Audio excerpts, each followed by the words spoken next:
ადამიანი რომ ასაკში შედის ძვლების მოტეხილობის რისკი ეზრდება და ბევრი ისტორია გექნებათ გაგონილი, როცა ასაკიანმა ქალმა მოიტეხა ფეხი, განსაკუთრებით ბარძაყის ძვალი და მერე ცუდად დამთავრდა ეგ ამბავი ბევრ შემთხვევაში. რა იწვევს ამას და რა არის ამის თავი, როგორ ავიცილოთ ეგეთი შემთხვევები? მთავარი პრობლემა, რატომაც ადამიანებს მოტეხილობა ემართებათ, განსაკუთრებით ასაკში, არის ოსტეოპოროზი. ოსტეოპოროზი უხეშად რომ წარმოვიდგინოთ არის ძვლების დაშლა, ძვლები მუდმივად განიცდიან ეს პროცესს, რომელიც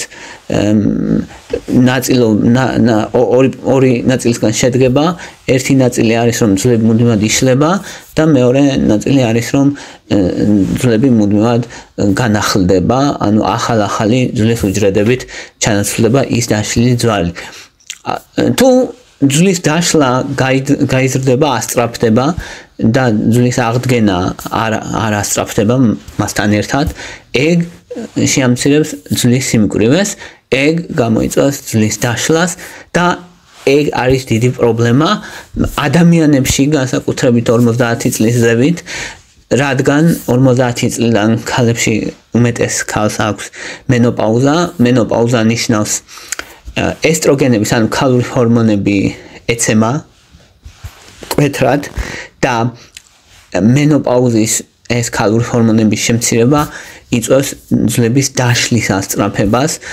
ესტროგენები პასუხია იმაზე, რომ ზომიერად მოხდეს ძვლების დაშლა და როცა ეს პროცესი აჩქარებულია, ძვლები სუსტდება, ძვლები რო სუსტდება, მოტეხილობის რისკი იმატებს. 50 წლის მერე ყოველ მეორე ქალს აქვს ოსტეოპოროზი, ყოველ მეხუთე კაცს აქვს ოსტეოპოროზი, ხოლო ქალების პრობლემა არ არის კაცების პრობლემაც, თუმცა კაცებში შედარებით იშვიათია.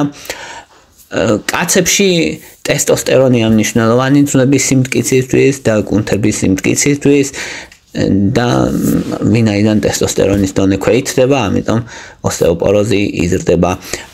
პრობლემა ის არის, რომ ეს მოტეხილობა,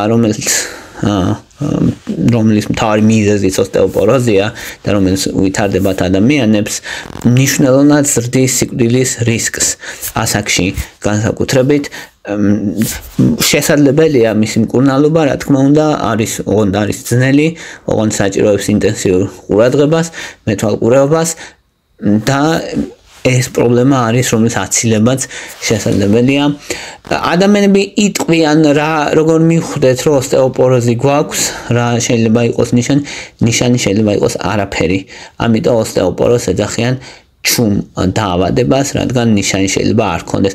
მეტიც შეიძლება სისხლის ანალიზები გაიკეთოს ადამიანმა და ყველაფერი ქონდეს ნორმაში, მათ შორის D ვიტამინი, კალციუმი, ფარისებრი ჯირკვლის ჰორმონები და ასე შემდეგ. ყველაფერი შეიძლება იყოს ნორმაში, მაგრამ ადამიანს მაინც ქონდეს ოსტეოპოროზი, მაინც ქონდეს მოტეხილობის გაზრდილი რისკი.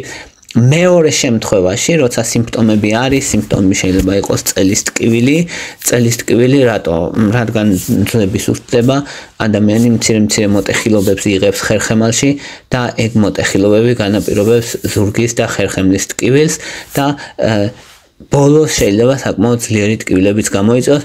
ადამიანი სიმაღლეს კარგავს, იცით ალბათ ასაკთან ერთად, ეგ გამოწვეულია, რა თქმა უნდა, იმით რომ სახსრები ელასტიურობას კარგავს, ხერხემალი ხრტილოვან ქსოვილს კარგავს და ასევე გამოწვეულია იმით, რომ ხერხემლის ძვლების მოტეხილობა ვითარდება ოსტეოპოროზის გამო და ადამიანები მერე წელში მოხრილები რო არიან და რომ დაბლდებიან, მაგისი ბრალია. პრობლემა დიდია და ამ პრობლემ როგორ ხდება მისი დიაგნოსტირება ხდება DEXA-ს აპარატით. DEXA-ს აპარატი სპეციალიზებული აპარატია, რომელიც ძვლების სიმკვრივეს სწავლობს და ეგ მიიჩნევა ოქროს სტანდარტად. თუ ცოტათია შემცირებული ძვლების სიმკვრივე, მაგას ოსტეოპენია ქვია, თუ მნიშვნელოვნად არის, მაგას ოსტეოპოროზი ქვია და განისაზღვრება ხოლმე მოტეხილობის რისკი, რამდენად მაღალი აქვს მოტეხილობის რისკი ადამიანს. სისხლის ანალიზში რა ტესტები კეთდება ხოლმე, კალციუმი, ხშირად D ვიტამინი, ალკალაინ ფოსფატაზა და პარათიროიდული ჯირკვლის ჰორმონები, ფარისებრი ჯირკვლის ჰორმონები ხშირად ეგ ვითარდება. ფარისებრი ჯირკვლის ჰორმონები თუ მომატებულია, მაგას მეორად ოსტეოპოროზს ეძახიან და მაგრამ როდესაც აჩქარებულია ძვლების დაშლა, ვიტამინი D თუ ნაკლებია, ეგ ხელს უწყობს ოსტეოპოროზის განვითარებას, კალციუმი თუ მაღალია, შეიძლება იყოს ეგ ჰიპერპარათიროიდიზმი, პარათიროიდული ჯირკვლის დისფუნქცია, რომელსაც ასევე ყურადღება ჭირდება.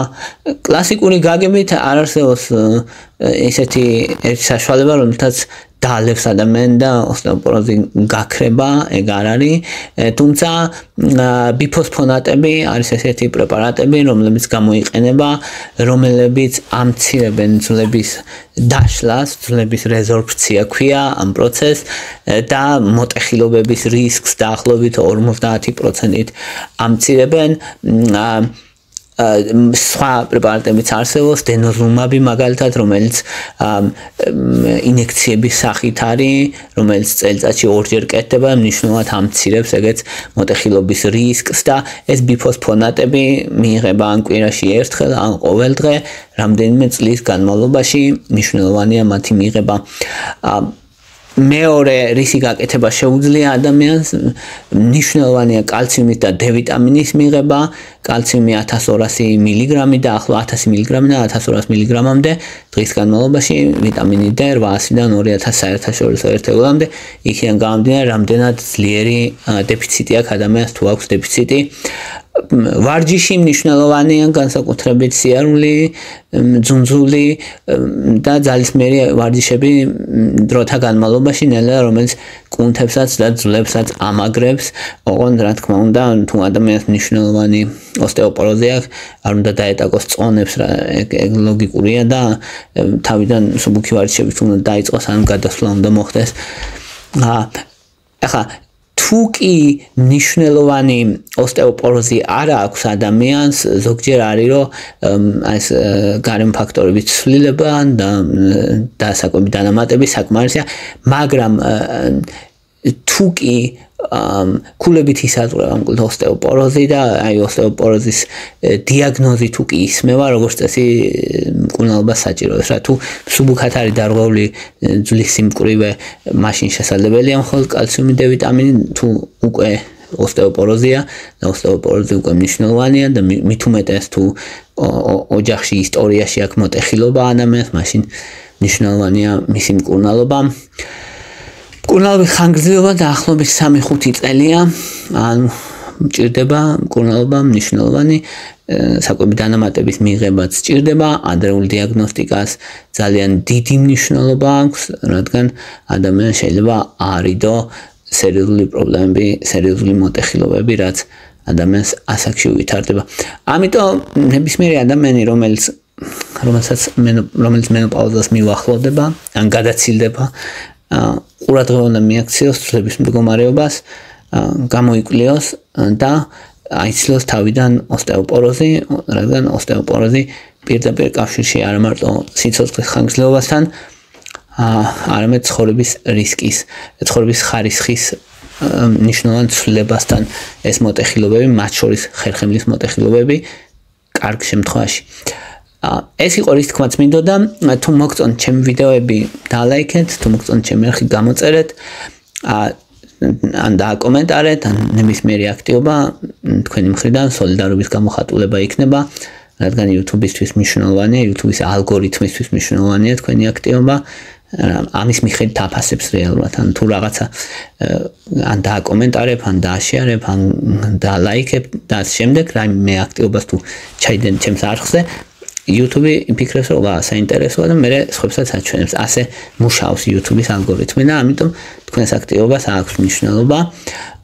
თუმცა შეჩვეული ვარ იმას, რომ ძალიან დიდი ხანია რაც ამ არხს ვაკეთებ და არ მაქვს ისეთი ნახვები, როგორც თქვათ, როგორცაც უნდა ვისურვებდი, ან როგორც სხვა ადამიანებს აქვთ, მაგრამ შევეჩვიე მაგასაც, რომ ესეა მედიცინას ზოგადად შედარებით ისეთი ნაკლები მაყურებელი ყავს, ესე მგონია.